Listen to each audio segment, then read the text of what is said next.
I'm here this week with Duncan Trussell, who is responsible for this whole debacle.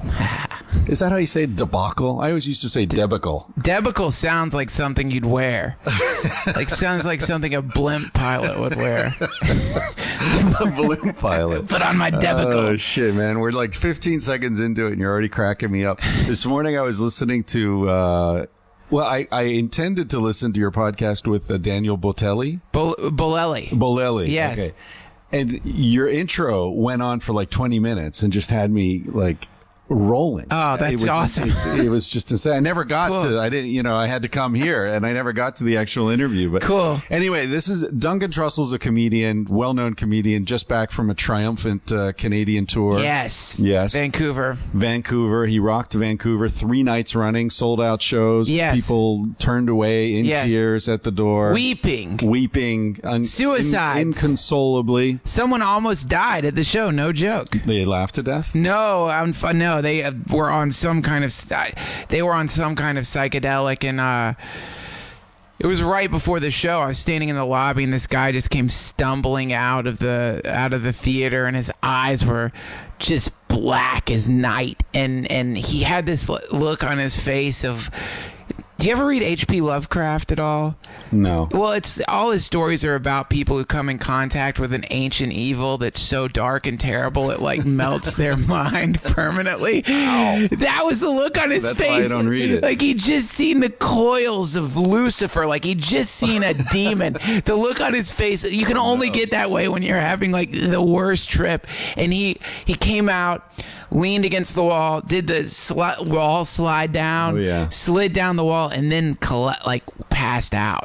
Yeah. And that was scary because the manager like put his hand on his chest and it's like, he's not breathing. He's about to start CPR.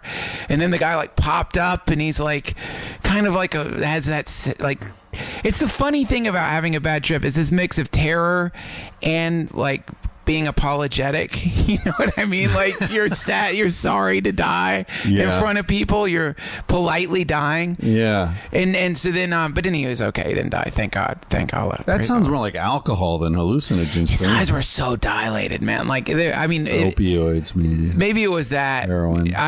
Does heroin dilate your eyes? Yeah. Oh, then it was probably heroin. Oh, it must have been heroin then. I just assumed it was some kind of deep... How come every time I get together with you, we start talking about drugs? What is that? And we have so much going on in our lives. We have so much to look forward to, and...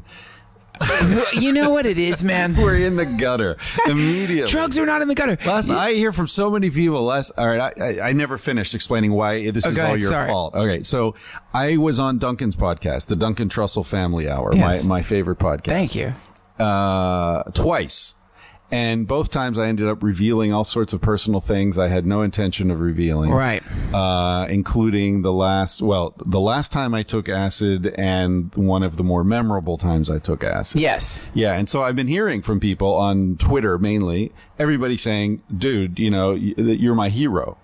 And it's like, I let slip some secret story and suddenly everybody wants to hear all my drug tales. Well, see, that's the thing, man, is this whole, like, there's been this stupid self-censorship that's been for whatever reason, that's been in the zeitgeist for a while. I don't know what this thing is where mostly I think with actors and they try to, whoever, if you're in the public eye, people have this silly idea that they should hide certain parts of themselves. Because, you're a role model to children. Yeah, right. But but really, I mean, if you want to be a role model, just be completely yourself. Like that's the best way you could be a role model to anybody. And this whole thing of like, I've noticed that people seem to really get a kick out of,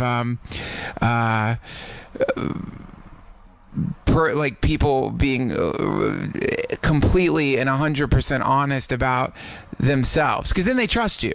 Right. How are you going to trust somebody who's like clearly concealing a great deal of who they are out of fear of what? What's going to happen? Like, by that story of you on top of a pyramid tripping out and thinking that you're going to die, what that does is anytime someone's having a bad trip who's listened to that podcast, they can always think, well, I'm not on top of a pyramid having been stung by a scorpion. At least there's that. It could always be. For me, I'll always know it could be much worse. Yeah, that's a good thing to keep in mind. And also the story, the old, the thing where you actually the where you recover from this experience and are even more awake or more alive from it. The old shamanic death and rebirth thing. Yeah, people love that. Yeah, and that's universal. That's Joseph Campbell's Hero with 1,000 Faces. Yep. You seem like the kind of guy who's read that book. Sure, I haven't read the whole book, but I've actually I know a lot about it, and I've read like summaries. I should read the whole book. Do you know he was invited to go speak at Lucas Ranch every year to the guys who were working on Star Wars. Wow. About mythology and how Star Wars had this mythological component and everything. And then when he died, a good friend of mine, Stanley Krippner, was invited to go and give the annual lecture up there. Wow, that is cool. Yeah. Anyway, so after the first podcast with Duncan, we went and had a beer, and Duncan was like, "Dude, why aren't you doing a podcast? You should do a podcast." And it's like, I said, I can't learn all these editing, all this stuff. I don't have time. And turns out Duncan has a friend or a colleague or something who does the editing, Dustin. Yes. Hi, Dustin. Hi, Dustin. And so Dustin puts it all together, and they set up a web page, and they're taking care of it. It's great. Yeah, it's a great, man. It's an incredible medium, and it's a thing where people like you and people like me can have a voice without having to go through the terrible maze that. Right. It leads into like a TV show. Which leads us back to your point about authenticity. Right. That this medium, Marshall McLuhan, the medium is the message, right? Right. And I think it's really true that the medium shapes what you're allowed to do so much. But because of media like this, we don't have to follow those rules. Like this summer in Vancouver, I was working on this, putting together a TV show, a pitch for a TV show about sexuality. And the first conversation I had with my partner, Pete, the producer of the thing, he said, first he said, do you even want this to succeed? Do you really want to be on TV? Do you want people to recognize you in the street? Because that's a serious thing to think about. It changes your life. And then we talked about why it was a good idea, why it was important, and so on. And then he said, okay, so what's your persona going to be? And I said, I don't want to have a persona. I want to be real. Right. And he said, yeah, no, then you're going to be the real guy, with air quotes. Right? Oh, man. And he's like, you got to understand, TV, you got to be the same thing week after week after week. Yeah. And that's not the way people really are. So if you're going to be the real guy, then you've got to put on your real face. Wait. That's a pretty interesting point that he made, which is that, people aren't the same person week after week after week. Like some weeks you're in a shit mood. Some weeks you're happy. Yeah. Some weeks you're have a cold. Yeah. Right. I understand. So that's actually a true. And so on TV, you're a product. You're a persona. Right. And you want to see that same product every night or every day or whatever. Yeah. Exactly. Like, do you think Jay Leno is that guy, is that stable a person all the way through? Right. Like, no, of course not. That's Bill Hicks. One of the funniest Bill Hicks jokes is about how Jay Leno is, when is he going to shoot himself on air? Have you ever heard that joke? Oh my God, it's so funny.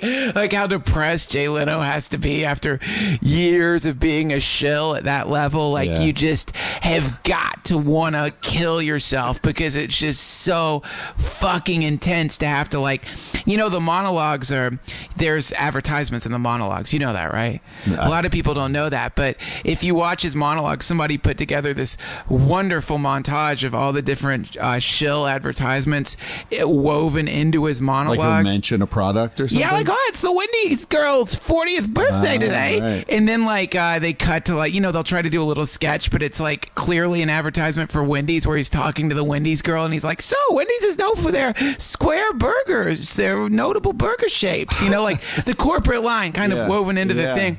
But yeah, they get money for monologue advertisements. Holy shit. So over time, like as a comedian, because Jay Leno is a comedian, and over time, if that part of yourself that's a comic and only wants to be outside of rules and wants to be free is going to gradually just wither, and like psychic bed sores are going to form on that part of yourself and just start oozing depression into your life.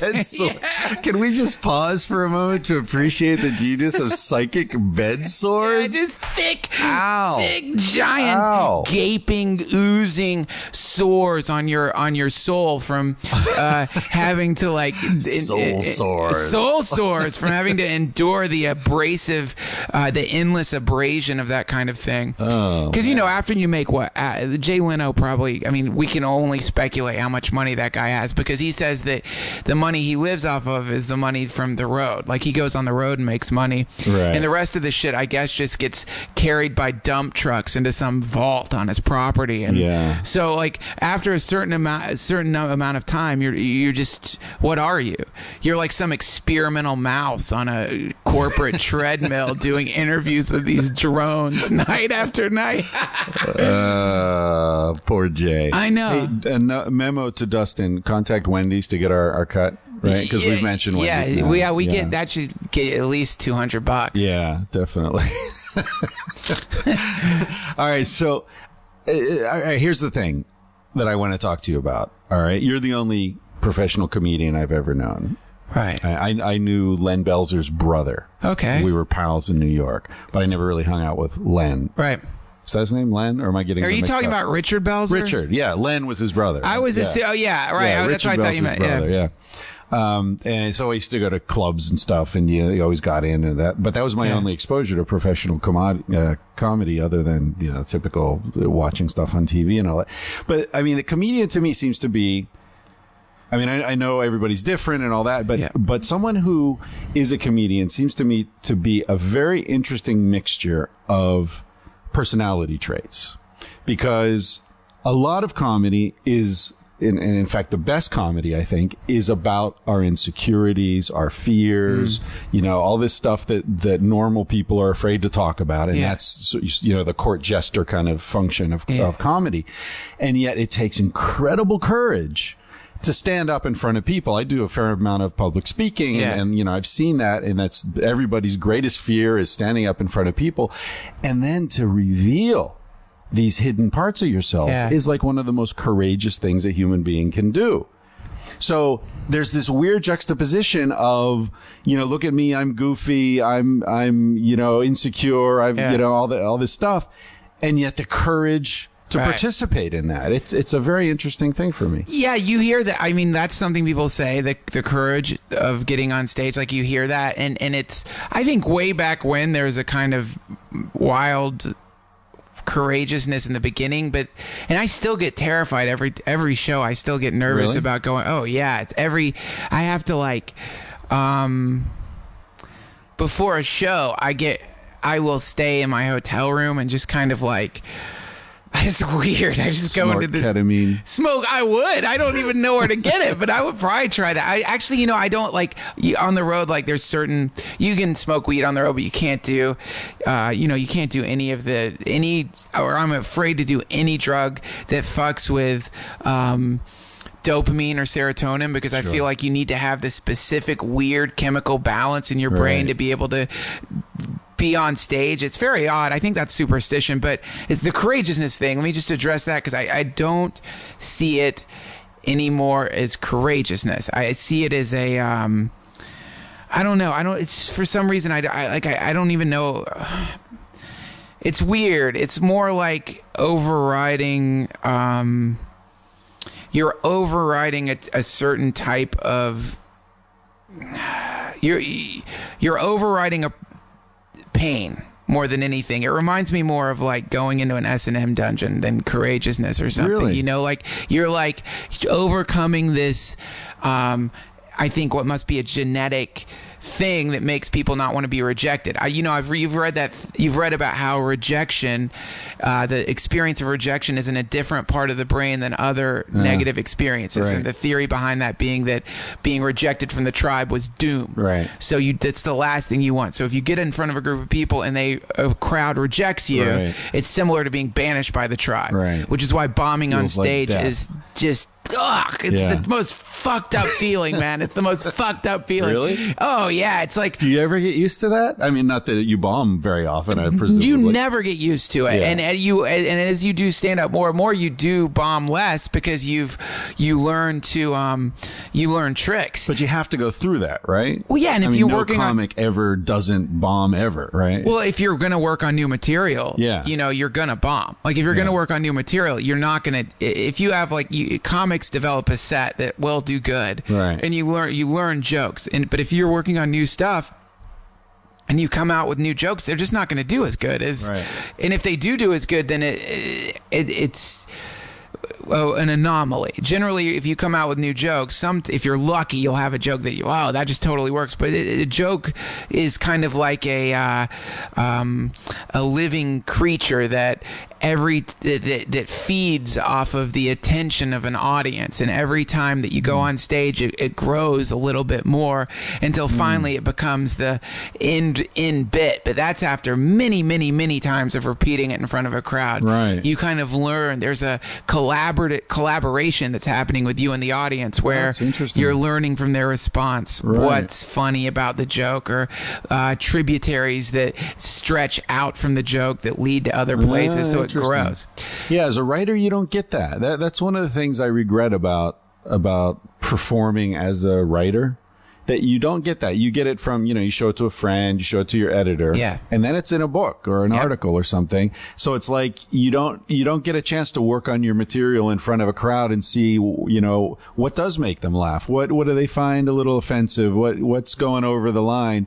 You don't get that immediate feedback. Well, that's why writers I think the best writers just must be incredibly honest with themselves, because you must have to have this real strong bullshit detector, or you must have to have an editor or someone who's got a really strong bullshit detector that you trust, so that you can pare away anything that is, any of the weak aspects of it. Writing, you can't.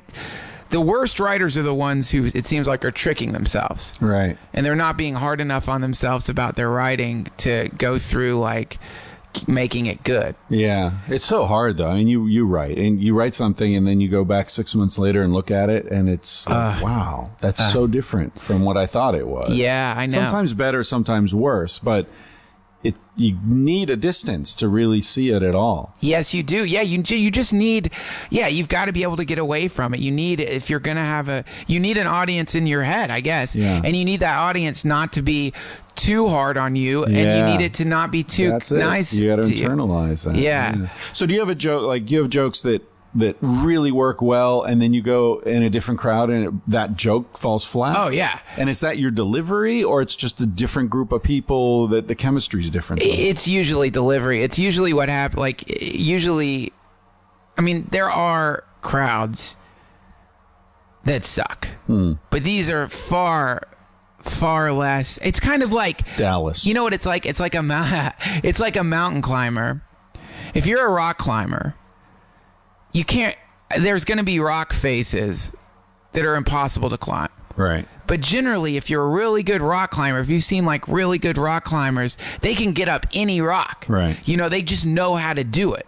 So I think as a comedian, you get better and better at tuning into audiences, regardless of what their vibe happens to be. And so you. Generally, if a show doesn't go that well, I blame myself, and I always think, well, you just didn't. I can always look back at moments that happened that I didn't address, that I didn't go into those moments, right. And it's kind of like surfing.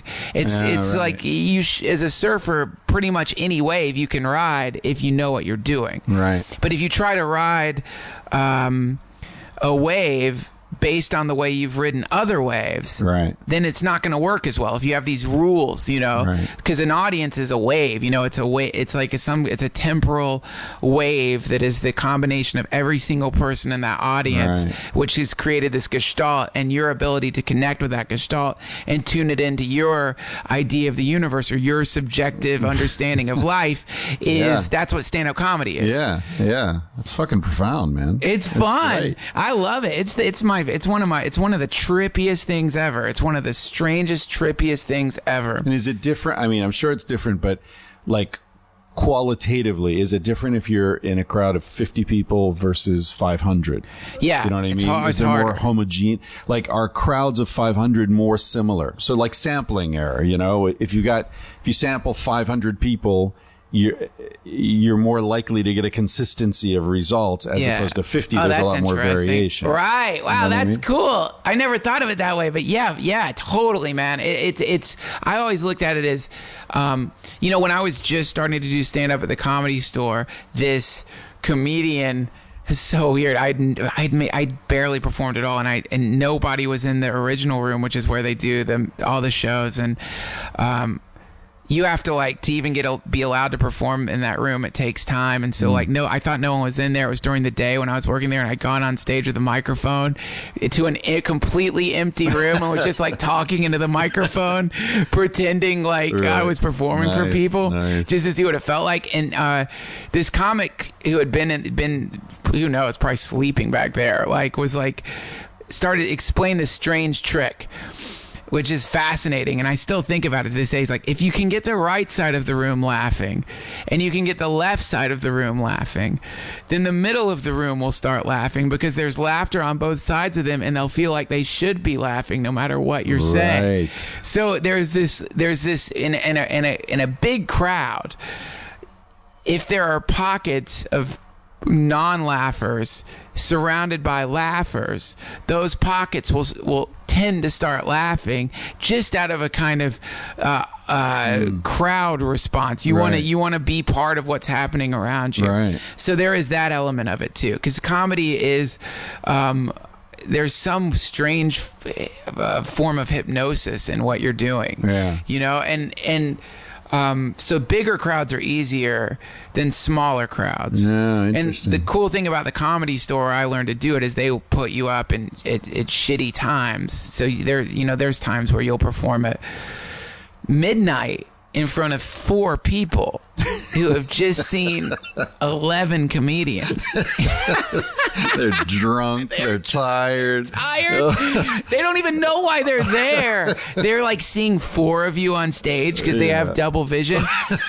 And so the result of that, Quadruple vision. Vision. It's Yeah, even worse. yeah, right. You end up learning, so it teaches you to be in the moment. You know. Oh my. Yeah.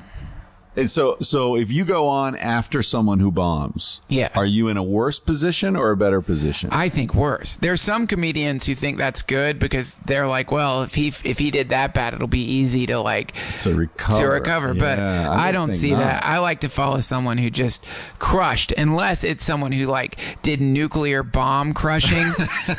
Once at my own show, man, I used to do this show at the Hollywood Forever Cemetery, and I don't know what the fuck I was thinking. Cemetery? Yeah, they have a Masonic lodge there in the cemetery, and it's a great. You're doing a comedy show in a cemetery? Yeah, because it's contrast. Comedy's all contrast, you know. So it's you get Hey, come on down to the mortuary. Duncan Trussell. Field of corpses.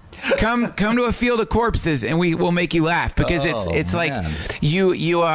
there's contrast. You know, there's an immediate contrast there, and also the dynamics of the Masonic lodge, where the Masons knew what they were doing when it came to public speaking. Really? You know, because they're all about channeling energy and who knows what else. But so at that show, at the show that I put on, it was the best show that I ever put on there. It was fucking Sarah Silverman, Zach Galifianakis, Tim Heidecker from the Tim and Eric Show, and me. And for some dumb reason, hubris, pure hubris, I put myself after Sarah Silverman, Zach Galifianakis, and Tim Heidecker, 3 of to me the funniest people on earth. Right.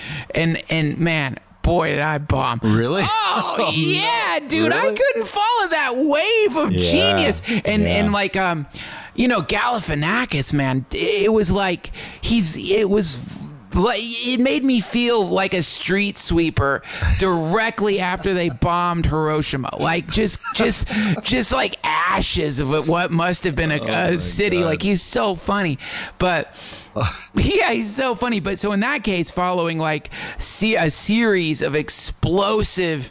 But did you really bomb, or you just felt like you bombed? Oh no, that if you feel like you bombed, you bombed. Really? Oh sure. You never have a show where you think, oh, that sucked, and other people say, no, dude, that was great. Doesn't matter if other people coming up and saying you did good is you can't. Yeah, no, of course, but I mean, audience reaction. There is an objective measure of that. You know, right? when you bombed, really, your heart won't lie to you. You would like to not know. You would like to believe that you hadn't bombed. You know when you've done good, and you know when you've bombed. Right. And when you've bombed, you just feel it. Like, and even if the audience is laughing, sometimes you know you've bombed because you didn't do what you wanted. You didn't do what you wanted to do. Maybe you fell back on old material, or you used some sloppy techniques, or maybe you did something hacky up there, but you know when you've bombed. But see, I know I was talking to a friend of mine, a musician, interviewing him actually, and he was talking about how sometimes he'll play a gig and he thinks he felt bad. He felt like that was no good.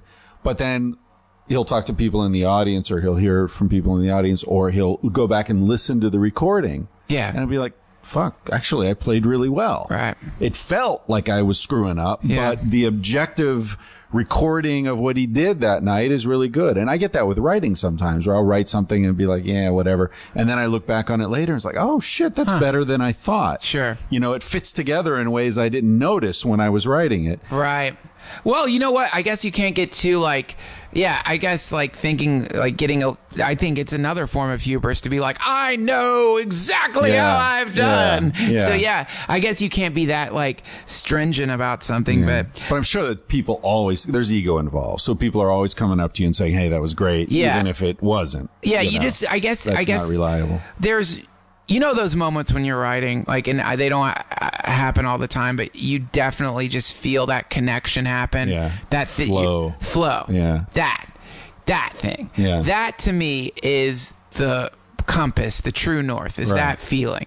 And if that feeling hasn't happened, then you know that feeling hasn't happened. So you know if that flow feeling hasn't happened up there and you've gone into an automatic mode, like the Disney automatons where you put money in and they're just doing their thing, phoning it in, as they say. Yeah. You know when that's happened. And if that worked and the audience believed that was real, great. Right. They believed it, that's fine. But you know that you didn't give them the real transmission, because if you're in that flow state, then you become a conduit for some kind of greater thing. Now, what that is, who the fuck knows? You become the voice of the Gestalt, the voice of the crowd. You become the voice of the mind of the crowd, and you're like a circus mirror, taking the mind of the crowd and warping it and twisting it, like, you know, like a weird balloon animals out of whatever the energy is, and like those are the jokes, and that's an awesome feeling. Yeah, but let me interrupt you. Sure. Sometimes I imagine you're flowing. You're in the flow. You're in the moment. Yeah. The audience isn't getting it. I've seen that with Bill Hicks. I've seen that with Andy Kaufman a lot. Yeah. Where they're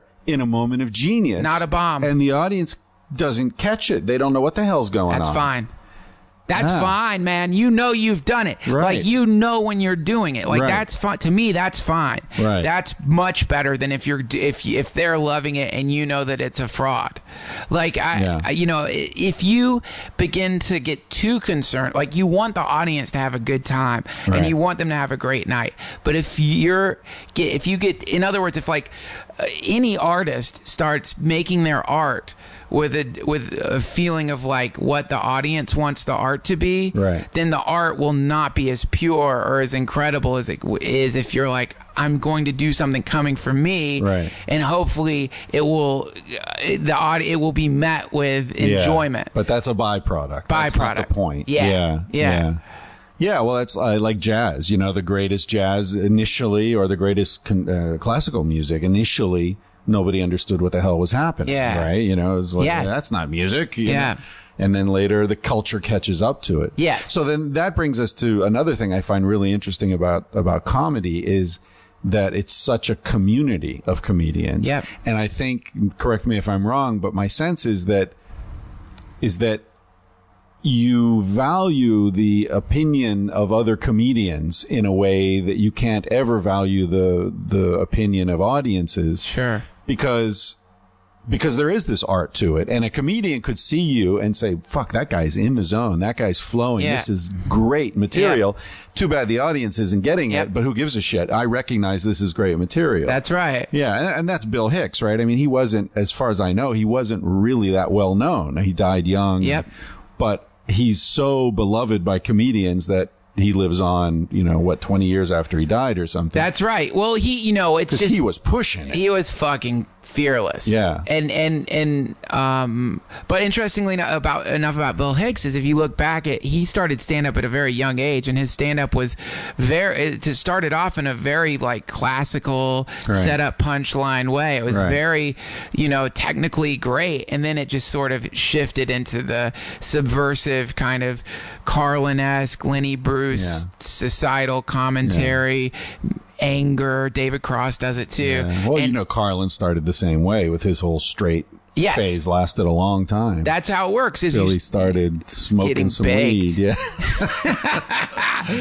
Well, that's how it works. Yeah. You start off with this thing. You learn the basics, just like when you learn art or any other thing. Music, you learn the whatever. basics. You got to learn this. Yeah. And then once you know the basics, then you begin to like have these moments on stage where you realize that your jokes aren't even it at all. Right. And then you start having these incredible moments that are like, oh shit, this is it. Right. This is it. Yeah. And then you want to start catching that lightning in a bottle, but that lightning won't be caught in the normal way. Right. That lightning is comes from a connection. It comes from being in the moment. It comes from a kind of decision to let go of expectation and just dive into that specific moment in time.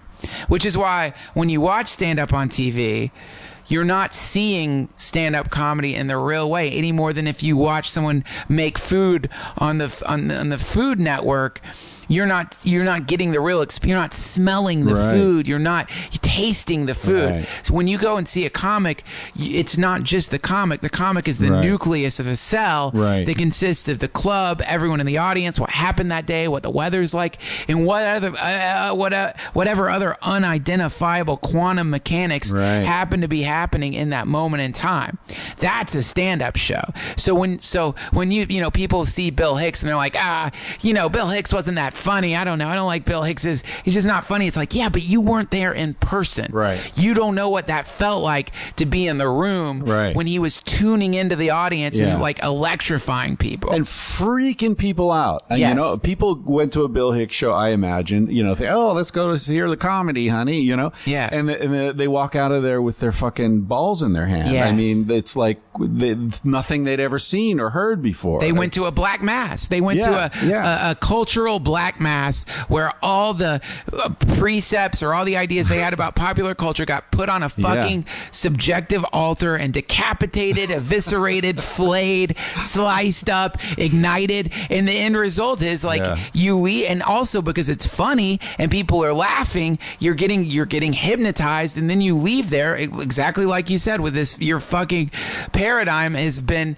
just diced in front of you. Yeah. And now you either reject the comedian or you your world has become a little bigger. Right. Because he blasted some illusions or some false idols. You know? That's what he did. He was smashing false idols. Yeah.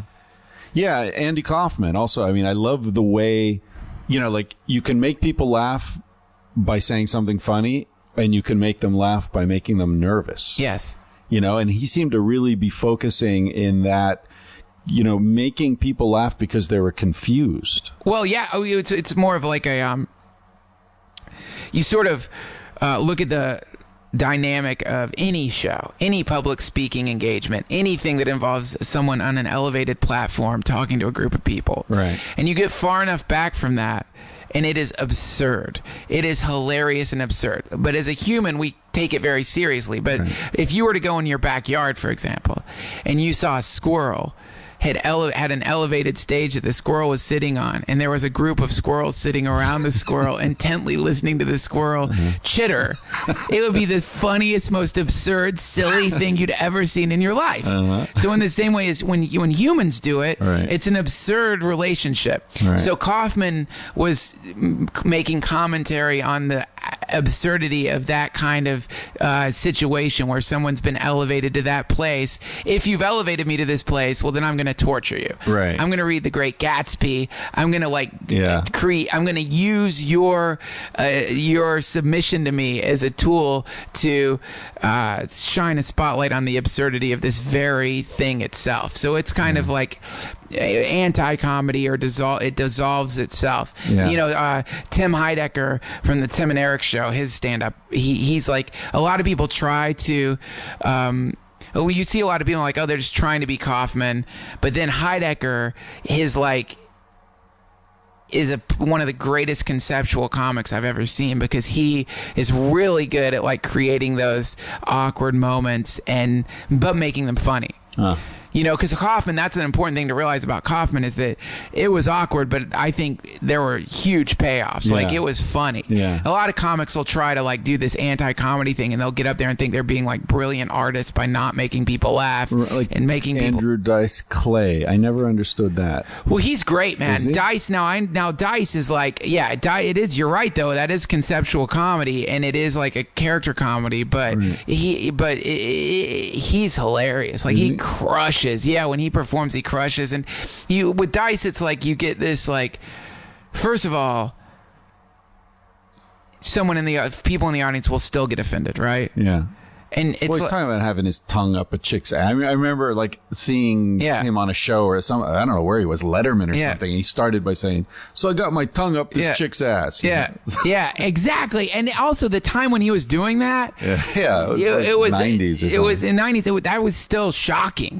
Like when he was diving into it at that time, that was still like, what the fuck? Like, I remember on the bus, those dumb rhymes on the bus when I was going to school, we'd listen to it and just like, oh my God, it's blasphemy. You know, it was so much more intense then. That's another thing about stand-up comedy, is it's very similar, I think, to the way geologists like to really understand stand-up comedy. You have to understand the sedimentary layer that the comedy is within, the zeitgeist that the comedy is within. Good point. Because it's such a reaction to the zeitgeist, and the zeitgeist is always changing. So, you know, that's why a lot of times you'll listen to some comedians and it's dated. But it's like, you have to understand, you have to like put yourself in the mindset of someone listening to it at that time. And then you'll really appreciate what it is. You know, you're talking about Kaufman. That reminded me of Elvis, of course. He did that amazing Elvis impersonation. And the same musician I was talking to told me and he said he had this on very good authority, that Elvis used to come in his pants during concerts. Wow.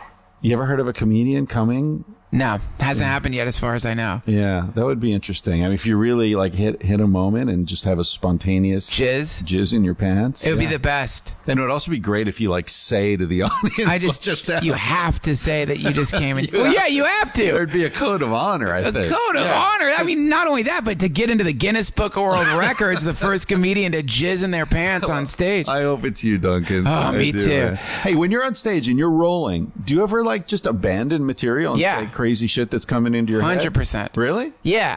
Absolutely. That must be scary as hell, because you might get out into a tangent that you can't get back from. It's ecstatic, man. When that happens, when that's a good show, you know you're in a good show when you've departed from your material and you're fully in the moment and you're fully like embodying the energy of the moment, and it's like new stuff is coming. That's how jokes will happen.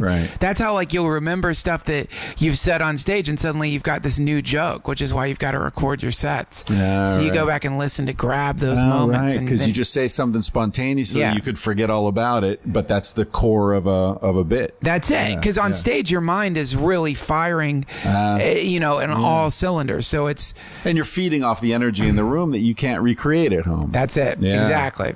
So what do you think about like Dave Chappelle just giving it up and walking away? I understand that, why he did that. Like, I totally understand why he did that. He's a really smart guy. Yeah. Dave Chappelle is a really smart guy who smokes. I think he smoked a lot of weed, and I don't know for sure if he was like getting really high during that time, but I imagine like something about dilating your mind during the experience of ultimate fame and looking around at what really is happening, it could be quite horrifying, you know, where because when you get into the TV kind of fame, then suddenly you're being watched.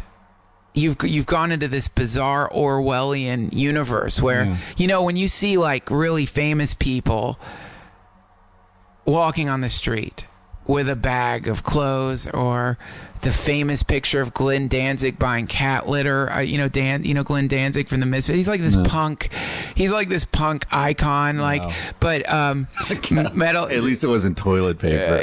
But still, like, think about that dimension. Yeah. Think about living in that universe where if you leave the house and you want to just do a normal thing, whatever the fucking thing is, man. Yeah. Let's say your hemorrhoids are hurting and you need some hemorrhoid cream or some embarrassing thing. You want just a human thing. Yeah. Whatever it is. Yeah. You're not supposed to be a real person. You're a product. And everywhere you go, there are these fucking the lowest level photographers on earth, the paparazzi, scummy people. They're waiting for you and snapping shots and asking you really direct personal questions about a divorce that just happened to you or some normal thing, and they're not doing it in a way where they're interested. They're doing it in a way where they want to fucking exploit you so they can make money off of the video that they made. And that's the rest of your life. That's gonna get pretty intense after a while. I would imagine. And you know the story about his father, right? When he like you say, he's very smart. Both his parents are professors. Yes. I don't know if they're still alive or still working, but I think his mother, one of them started the first African-American studies program in the country in Ohio. Was it Oberlin is in Ohio, I think. I'm not sure. Yeah, at one of these like liberal small private colleges in Ohio. Right. And then the other parent was in D.C. So Chappelle grew up mostly in Ohio, the only black kid, in his school. And then at 13 or 14 or something, moved to live with the other parent in DC, black world, And he was doing stand up at 13, 14, 15, before he could get in legally to the club, he was on stage. And when he decided not to go to college and to just be a professional stand up, his father said, look, I'll support you in this. You got to do it. You're really talented. Do it. But just make me one promise. If it ever starts to seem like work, quit. Wow. Because what you're doing is art. Right. It's not work. If it's work, quit. Yeah. Get a job that pays better and has more stability in healthcare if you're going to work. Right. So when that whole thing happened, I was reminded of that. And he did an interview on, what's that thing where the theater? Inside the Actors Studio? Yeah. Great interview there after he came back from South Africa, and he talked about why he made this decision and all that, and he recounted that story.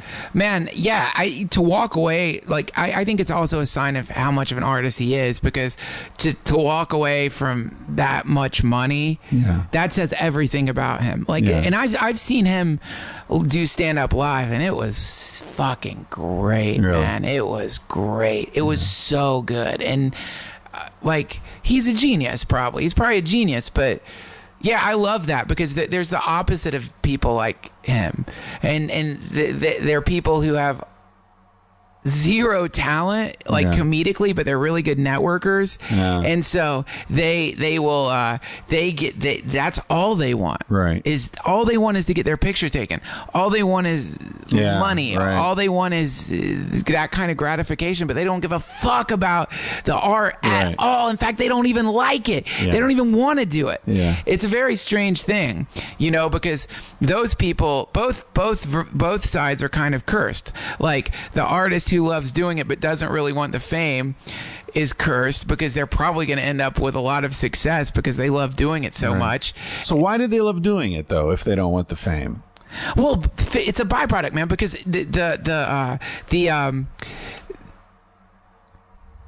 I mean, don't you want social approval? If you're standing up getting people to laugh, isn't that largely about social approval? Yes, right. You do. Like, look, anyone who's like, well, actually, I do know people. I know one guy who's I would consider him like a savant, like a super genius, and he's like, his music is incredible, and he's like a genius, and like I played one of his songs on a podcast I did, and just this wave of people being like, what song was that? What is that? What was that? What was that? What is that? What is that?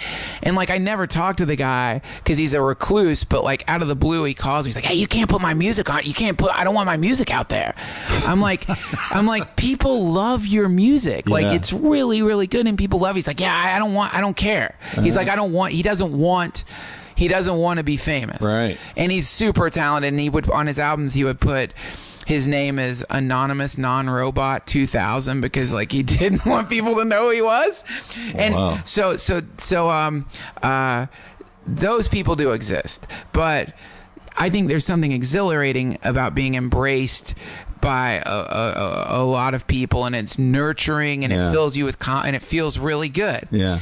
But I think that that's comparable to a nice swim at the beach where you can body surf on some nice waves. But then there's the Chappelle level, right? Of Tsunami where you're just gonna get rolled, man, and you just know there's no way you're only gonna be able to maintain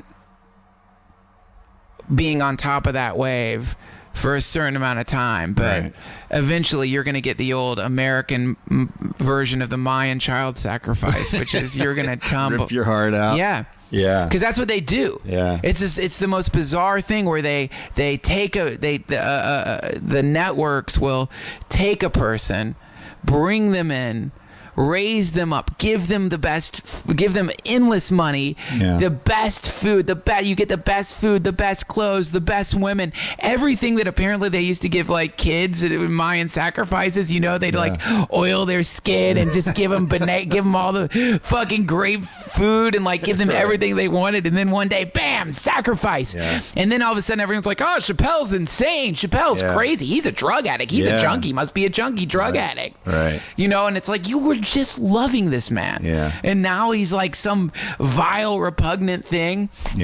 But I mean, people can't possibly understand walking away from $20 million or whatever it was. It's like, for most people that's just incomprehensible. They don't understand that. I mean, you know what? This conversation's so good, I completely spaced on the commercial break. Oh, let's take a break. Dustin told me I have to take a commercial break. Where are we in? We're 46. Oh, we're way past, but that's cool. So, commercial break. You're probably better at this than I am. Break!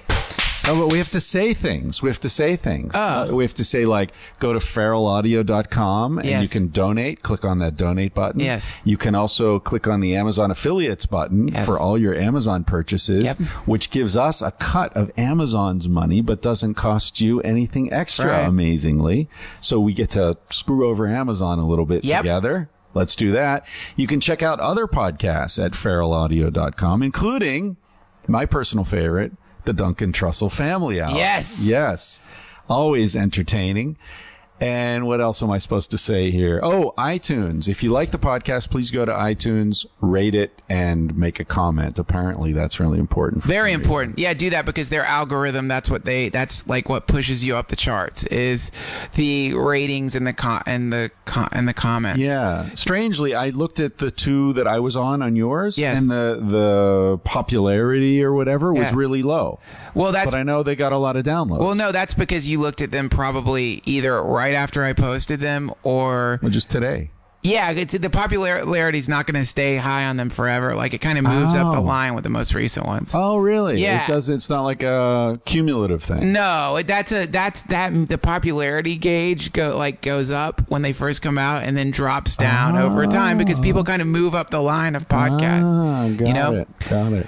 Okay. In any case, please do those things and bookmark that Amazon link. You guys bookmark it so that because if you shop at Amazon, you can always just click on that, and it's really cool. Amazon does that. Yeah, it's kind of pretty badass. amazing. Every time I get like $30 every 3 months or something. Yeah. Through our With Sex at Dawn website, and it's always like, wow, a little free money. That's all right. It's pretty cool. Yeah.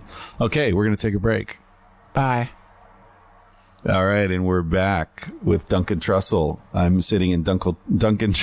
Duncan Trussell. I always, strangely in my head, you're Duncan T. Russell.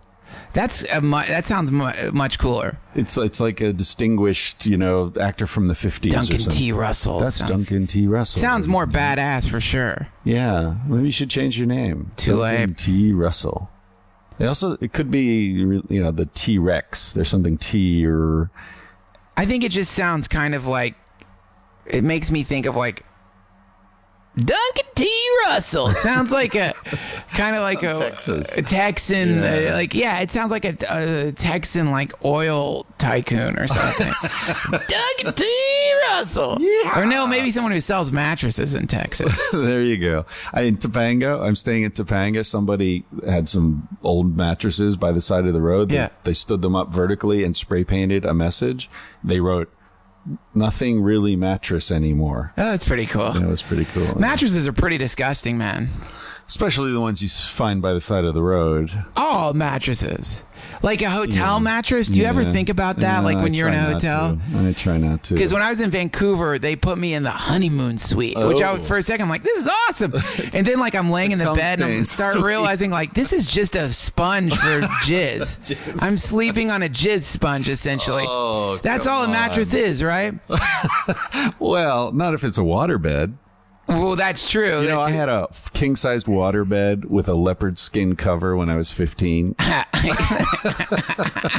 swear it's true. Did you fuck on that bed? Yeah. Is it, I've never had sex on a waterbed. What's it like? Well, you talk about riding a wave. Right. Is it hard? It seems like it'd be harder to fuck on a waterbed. No. And the thing about a waterbed that's interesting and conducive to lovemaking is that it's like if you put your arm under someone's body, their body isn't really pushing your arm into something immovable. The whole thing just moves down. So it's almost an anti-gravity kind of effect. That's kind of cool. It's been a long time. I got rid of that when I went to college. So... And I don't think I've been on a waterbed since, so it's distant memory. What about, I just saw, I was passing a sex shop, and I saw some kind of props. Have you seen those props that's supposed to elevate the woman's ass in a certain way? The pillows? Yeah. Does that stuff work? Is that real or is that a scam? No, it works, but you could also just grab a pillow off your sofa here and tuck that on. I see. That's for women. That's like G-spot stimulation. For women have different parts of their lady bits that respond differently. So for some women, that angle's really good. Can I ask you another question? Yeah, sure. Do all women, is squirting real? Squirting's real. It's not something that all women do or have the... So it's a mutation? Well, I wouldn't say mutation. Any more than, some people's noses are bigger than others or, whatever. It's not a mutation, but it's a variable, a physiological, anatomical variable, I would say. But I read that it's fake, that when women are squirting, they're just peeing. No, it's definitely not pee. Yeah, it's been, there's been research, people have captured samples and done, chemical analysis. It's not pee. It's a secretion of a gland. I can't remember what the name of the gland. It could be Cowper's gland. I can't remember exactly, but yeah, it's been documented, demonstrated. But I've seen video of this, man, and it seems like after they've squirted, they are going to have the bad dehydration. You can't have that much. Yeah. Yeah, I don't know about the videos. God knows everything can be faked on video. I remember the early porn. They had a sack with cornstarch and water mixture, and they would run a little tube along the guy's dick, right, so that you couldn't see it from the camera angle. And so these giant cum shot extravaganzas, wow, all fake. you know, I mean, you see some of those things. It's like, come You're like, on. there is no way. There's no way. I just, you're like, either that or like, something's wrong with me. Well, that's the problem with porn, right? Yeah. And fashion and all this other crap, that it ends up, because they want to magnify these qualities that people are attracted to, they end up making everybody feel completely inadequate. Yes. I knew this guy in New York years ago. Strange story, actually, because his wife, the way I met this guy was his wife.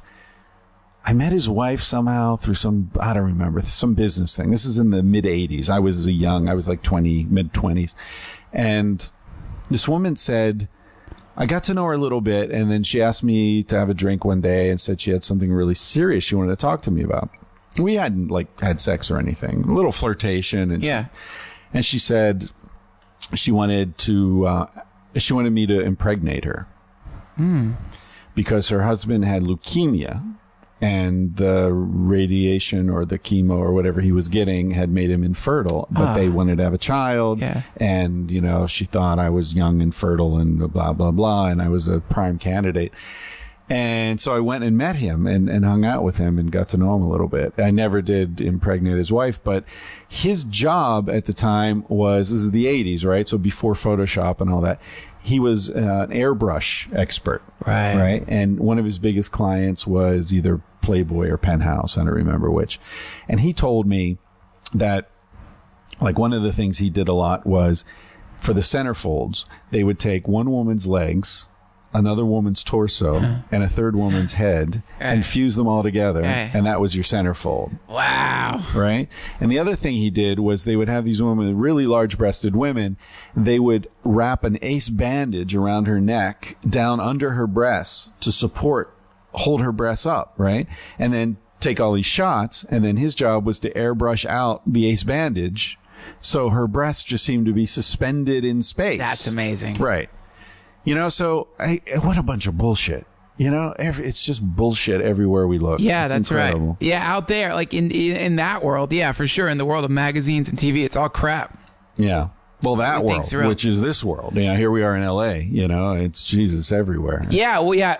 But I mean, hopefully, I think that's part of what people like about podcasts, is that it's real. It's real. And when I talk to people about these things, they always are like, man, I thought I was the only one thinking this stuff. Right. And it's like, no, we're all thinking this stuff. Pretty much all of us are thinking this stuff, but they've gotten us to believe that what we're supposed to be thinking is this horrific candy box of the most materialistic, tasteless bullshit. Yeah. You know, it's like a nutritional deficiency. I think a lot of people have like an intense nutritional deficiency that comes from being completely absorbed in mass media and not reading enough, or not experiencing enough. You know what I mean? I look at the modern world and see, I think nutritional deficiency is a great way to think of it. It's like they take away the vegetable and they give you, you know, the canned, boiled, denatrified substance that's called the vet. You know what I mean? Instead of cherries, they give you cherry flavoring, and they take the essence out of everything and fuck it all up, and then sell you a cheap copy of it. Weird. Anyway, let's not get angry. Why not? Let's get angry. You know, angry. Hey, hecklers. How do you deal with hecklers? Do you get hecklers? Yeah. Do you like hecklers? No. Is there a positive side to hecklers? No one likes hecklers. No one likes hecklers. It's an inevitability that no one likes. So like you will. So who are hecklers? They're like the guys who leave. They're like trolls on the internet. It varies. There's so many different categorizations of hecklers. You've got the, you know, classic version of the heckler, which is someone who's just being malicious. You know, usually like it's someone who's a combination of like drunk and like really insecure. So what'll happen is like there's inevitably in social groups, there's always one person who feels like they're the alpha, or like they're the smartest, or they're the most important, or they think they're just so great. And so that person ends up at a comedy show and they can't stand the fact that there's someone on stage and the attention is being diverted from them to the person on stage. So why the hell do they go to a comedy show? Usually they get dragged by their friends. Ah, okay. So they're sitting there and they, all of a sudden, all the insecurity in their life starts like building up in them, and they feel like they're, you know, somehow entitled or more important, or what they don't understand is that if you've done comedy for a long time, it's very similar to someone who's like a martial artist who's been fighting a lot. You know what I mean? Yeah. So like, you know, generally how to deal with whatever they're going to throw at you. Right. Not all the time, but generally, depending on where you're at, you're probably going to be able to at least shut it down. And if you can't shut it down, you're going to, like, in 2 seconds, you can get them thrown out of the club. You have all the power. Right. So it's a silly relationship. Right. But I try to not, just because I don't want to, even if someone's heckling, you don't want to hurt them. You don't want to hurt somebody, you know?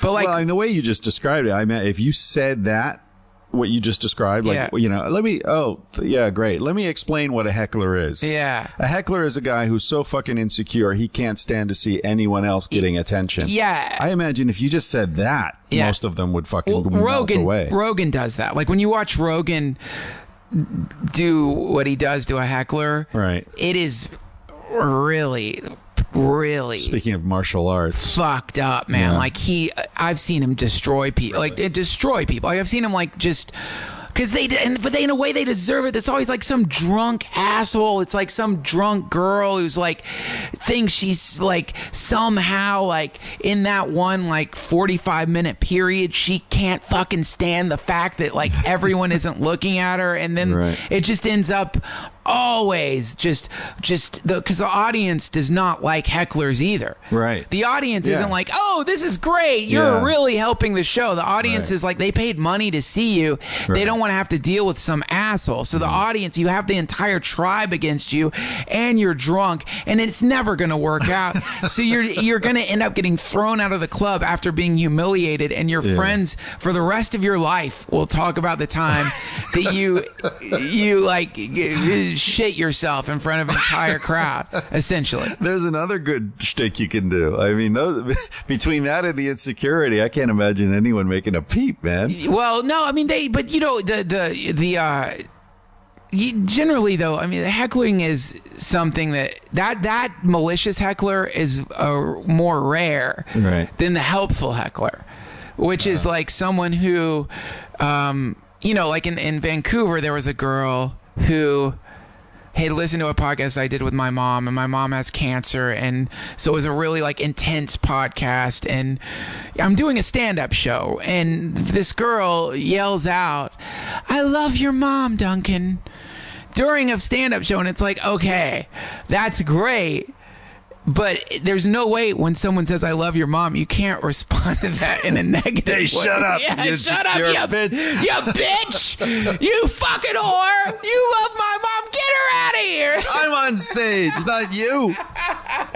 So, and that's that kind of heckle it requires a much more delicate way of dealing with it, because you have to acknowledge it. If you don't acknowledge it, then you seem like you're a robot. Right. So, you know, there's different styles of heckle that are, and you know, then there's another heckle that people don't even know they're heckling, which is people will text, you know, during a show. It's like, and you see it. And you see it, and you're like, and everyone else sees it, and so you generally you can't acknowledge it. The silent heckle. Yeah, that's a form of heckle too. Or, you know, people will just start whispering to each other. That can happen too. Yeah. It's like there's a lot of different things that can happen that I would consider heckles that all have to be dealt with in their own way. Have you ever apologized to an audience? Have you ever said something and thought, oh fuck, why did I say that? Yeah. Really? Yeah. For sure. Can you give me an example? You remember? Oh God. I mean, like, oh my God. Have you ever, like, you're spontaneous, like we were saying before, and you just go, whoops, I went way too far there. You know, I mean, I'm thinking, of course, of the Michael Richards thing, or the Daniel Tosh thing, or, you know, where it seems funny, and then you're like, oh, I just, you know. You know, there have been times where I like there was a time. I mean, I could think of times where I've like taken I've taken something. I wouldn't call it. I don't know that I've like apologize. I might say like, what the fuck was that? Like, but what happened with Daniel Tosh? This whole Daniel Tosh thing was absolutely retarded. Yeah, it's dumb. I just mention it because it's relatively recent. But what Daniel Tosh did was the technique. It's a technique he used. So there's an idea, which is that if you say something that's super dark and it doesn't work that well, then it's more likely that if you go 50 times darker, just somehow it's like Dante's Inferno technique, where it's like you're not going to get out of hell by going out of the perimeter. Right. You're going to get out of hell by going through the fire. Yeah. So like the idea is like if you somehow magnify it times 50, then perhaps the magnification will reveal the absurdity of what you originally were saying, and the end result will be that you get a laugh. Right. So he was dealing with a heckler too, right? I mean, well, no, he said he was doing some kind of rape joke that didn't work. Well, but it was with a heckler. The woman was interrupting his show, and then he said something like, wouldn't it be funny if she got raped? But that was preceded by a rape joke. Oh, so like he apparently was doing some kind of rape joke that didn't go over, and she reacted, and she's like, "I'm sorry, but rape jokes are never funny," which is a lie. Right. And then he responded by trying to go deeper into the rape joke by being like, "Wouldn't it be funny if she got raped by everyone in the audience?" Right. And then she went back and wrote this blog about the absolute horror of the rape joke, which created this amazing reaction from like different types of comedians, and so you like saw what Louis C.K. did. Did you see his thing? What did he do? Louis C.K. just completely randomly, without knowing anything about this situation, tweeted something about, "Hey, Daniel Tosh makes me laugh." Yeah. And everyone took that as a defense of this whole thing going on that he had no idea about. But a lot of comics stuck, like Doug Stanhope and a lot of like Rogan and a lot of comics like completely just stuck up for Daniel Tosh, because it's like, listen, you can't create these fucking rules with what we can talk about on stage. What about racial stuff? Like, do you say nigger ever on stage? I did once. I thought this is when I was just starting to do stand up, and like I'm sorry, I apologize to any black people who find that offensive, but I cannot say the N-word. Well, it's so stupid. It's a real road bump, man. It better be fucking funny. Like with all that stuff, it's like if you're gonna do it, it better be fucking funny, because you have like when you do a rape joke, or when you say nigger, or when you like do whatever the taboo thing is, you're digging a really big hole. So you got to have like, if you need to have a payoff to like get out of the hole, or otherwise you've just sort of made your entire job much harder. But isn't it like Carlin's famous bit, the 7 deadly words you can never say on television, right? Yeah. I mean, he said them specifically to explode the power of the prohibition. Yeah. And I mean, Louis C.K.'s thing about nigger is fantastic, because he says, if you say the N-word, we all know what you mean. Yes. And what you've done is just made me say nigger in my own head. Yeah. Like, if you're going to say it, fucking say it. Yeah. Don't make me say it to myself and then you skate away with nothing, no dirt on your hands. Fuck that. It's a word. This is that premise is like the magic word premise. And there are a lot of different comics have addressed it. And there's a lot of different, like, it's all the same idea, which is like we imbue certain words with like magical power, and that's absurd. Right. But it's the energy behind the word. Like there's a comic that I think is very funny, but he throughout his act always like says faggot, faggot, faggot, faggot, faggot, and he says it in a way that it's like, it kind of in the same way I say fucking. I say fucking too much. Like I'm fucking. It's lazy when I say it. I'm trying to get myself to stop. But so it's like, or like in a great poem or something. If you're all the words should be intentional. Or in a great movie, you'll realize that when you're watching a scene, if you pause, you look at the cinematography and you'll see that everything's intentional. It's all related to like what's happening. Right. So in a good comedic performance, everything has been, there's a reason behind it to some degree, right. and you don't want sloppy stuff coming in. Right. So that's when the magic words can become pointless, or when you're doing the magic words because you just want to shock. Right. Out of a form of laziness or vulgarity, you want to shock. So yeah, in those cases, it's like, why do it? But Michael Richards, blowing up in anger and saying his crazy racist shit he said, or Daniel Tosh, or all that stuff, in the grand scheme of things, these people are, Daniel Tosh, not a rapist. Right. Michael Richards, not a racist. Right. You know what I mean? Exactly. They're comedians who for a living push limits. And sometimes they're going to trip over the limit and land on their face. And if we don't forgive them for that, what the fuck? Yeah. What the fuck? That's why they're famous, because they do crazy shit that we wouldn't do or even know how to do. Yeah, give them a break, man. Yeah, At the very worst, man, they bombed. Right.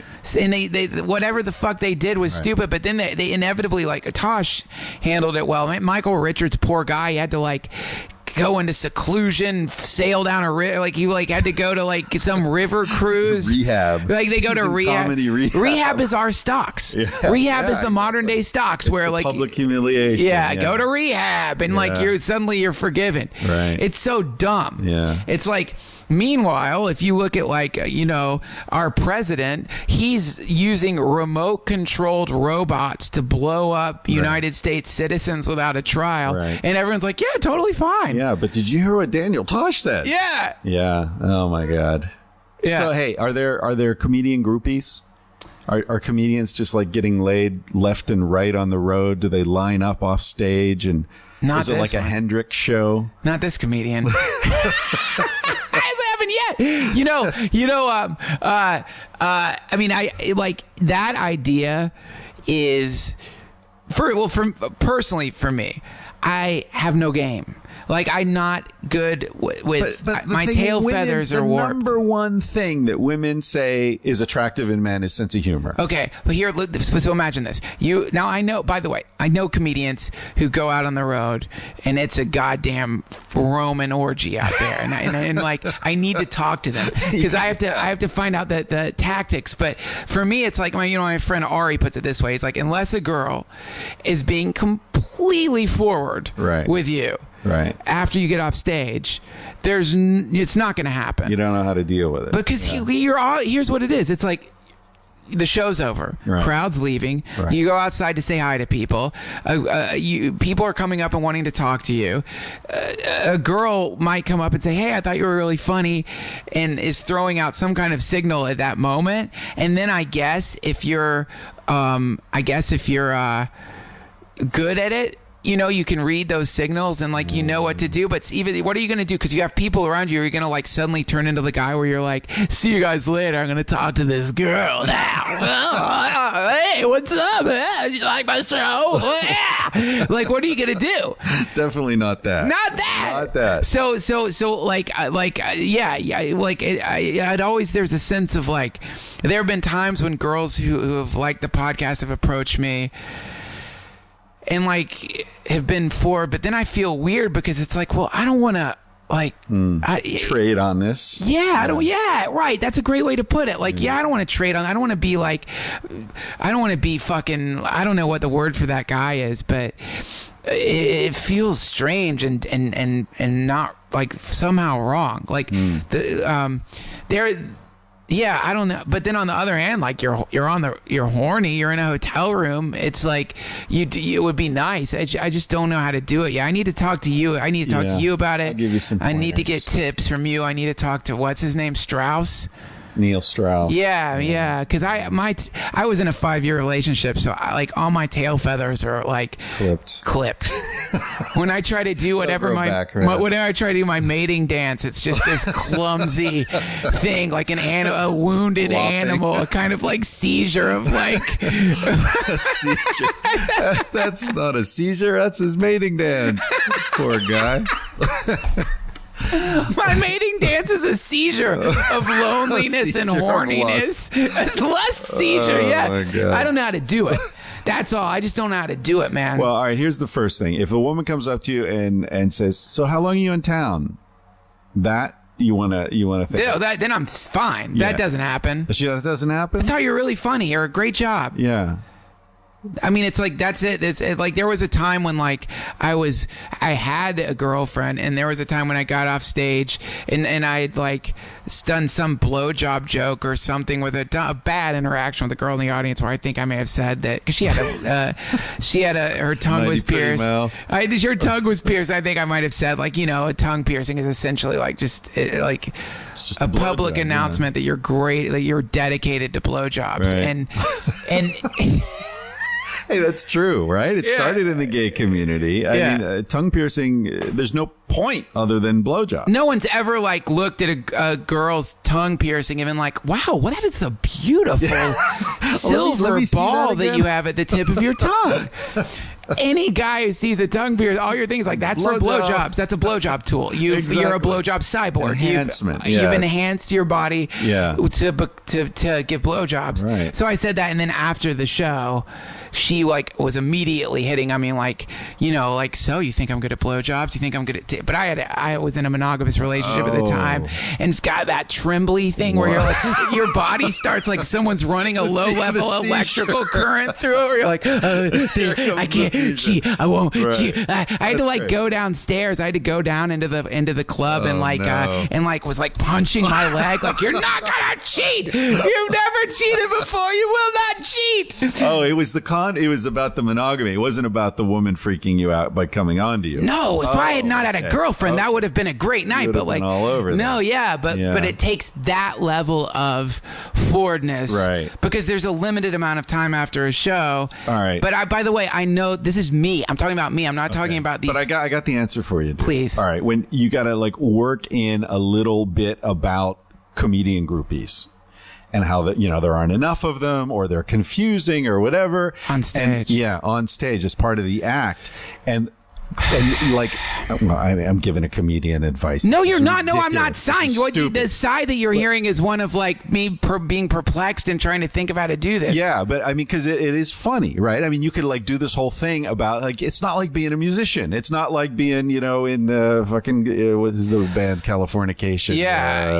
You know what I'm talking about? Whatever. What's the name? I know what you're saying. I know that. But I know what you're talking. Fucking Red Hot Chili Peppers. Yeah, it's like, this is a whole different scene, and comedians are, like, inept and we're blah blah blah, neurotic and all that. So, ladies, I just want to tell you, if any of you women are thinking how much you want to fuck me tonight, you got to be really clear about it. Yeah, you can't. I mean, that thing. It's like what it would be is some subtle version of that, and or not. But you got to hand me your phone number in the handshake. Pretty much. That's what it's got to be. And then let me give you some advice, because I've been in a position where I came down from stage and a woman came up. This was in Argentina, which I think is a different, world. So this woman comes up to me and says, "Oh, I really enjoyed your talk. That was fantastic." And she shakes my hand, and there's a piece of paper in her hand. And she says, "If you want someone to show you around Buenos Aires, give me a call." That's great. And I look, and it's her name and phone number. Yeah. And I put it in my pocket. I was like, wow, that's great. And she's, pretty attractive. Yeah. So maybe I'll give her a call. More people. There's a line of people, blah, blah, blah. Another, "Oh, that was great. If you want someone to show you around, give me a call." Jesus. Name and number. And I look, and the woman was really nice, but not, like, sexually attractive. Yeah.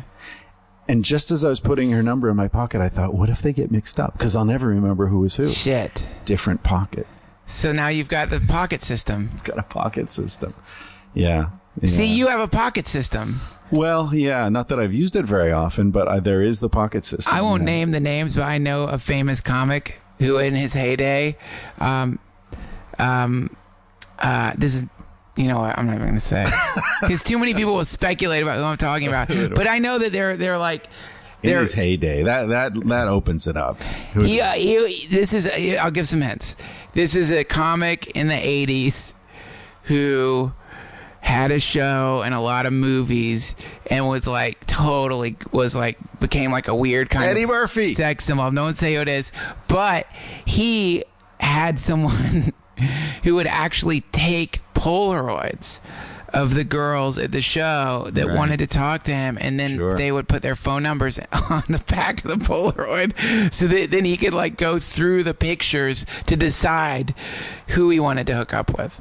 Yeah. But that's so like, I mean, that's just so goddamn like overt, and the one time that it's ever happened for me on the road was sort of someone who knew a friend of mine already, and then like right before the show she's like, hey, how about after the show I take you around on my Vespa?